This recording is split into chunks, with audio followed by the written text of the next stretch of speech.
Saya mengawali penanaman mangrove di tahun 2005. Motivasinya saya ingin kemudian melakukan sesuatu yang baik untuk lingkungan. Karena saat itu saya lihat di kawasan Celungup ini panas, tidak ada kehidupan. Jadi itu yang memotivasi saya, sehingga apa yang saya lakukan saat ini bisa kemudian bisa dijumpai baik oleh generasi mendatang. Taruh di atasnya, Mbak. Yang di atas. Nice.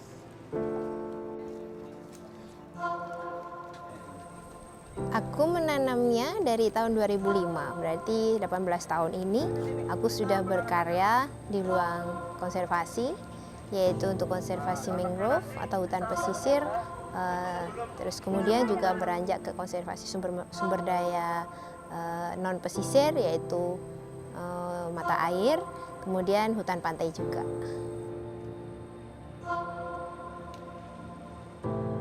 Mengenai luasan, saat ini per tahun 2023 kami sudah menyelesaikan 77,7 hektar. Itu untuk hutan mangrove-nya. Lalu untuk hutan lindungnya itu ada 100 hektar lebih, itu yang kemudian akan proses untuk penanaman. Awalnya memang kami tergerak ini hanya kemudian pada ruang lingkup kecil, itu saja awalnya. Kami mengalami keterbatasan dari pendidikan. Jadi kami di sini bukan ahli di bidang lingkungan ataupun pariwisata. Maka dari itu ketergerakan hati ini yang kemudian menuntun kami untuk berbuat. Tentu ada tantangannya karena masyarakat lokal awalnya belum paham apa fungsi mangrove, dan kami pun juga begitu. Nah, lambat laun kami belajar ternyata mangrove punya fungsi yang sangat besar itu untuk kestabilan ekosistem pesisir. Jadi kalau tahu akar mangrove di belakang itu dia menjulang tinggi seperti itu, fungsinya untuk memecah ombak. Nah, jadi ombak hantaman dari laut itu ditahan oleh mangrove-nya. Ketika kemudian tidak ada itu, maka ya lepas saja ke daratan gitu ombaknya. Yang kedua, fungsi mangrove itu dia bisa menukar karbon dioksida menjadi oksigen. Jadi itu fungsi biologisnya. Selain itu, di akar-akar mangrove itu banyak sekali ikan, udang yang kemudian mereka bermain, bertelur di situ. Jadi ibarat rumah lah, rumah untuk biota di pesisir. Sangat penting buat kita manusia.